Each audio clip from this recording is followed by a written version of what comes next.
Hoy, kamusta, kamusta sa ating mga karils? Tara, samahan niyo po akong magluto ng pork sinigang. Tara, simulan na po natin.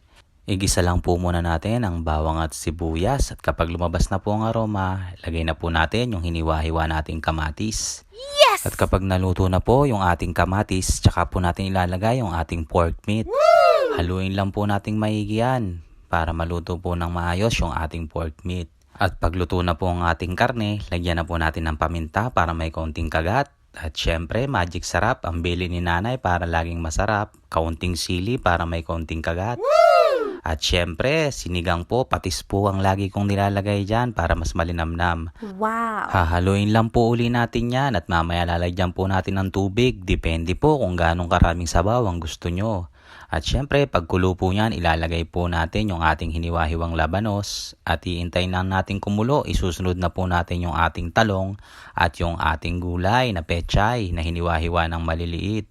Hahaluin lang po natin yan at iintayin natin kumulo.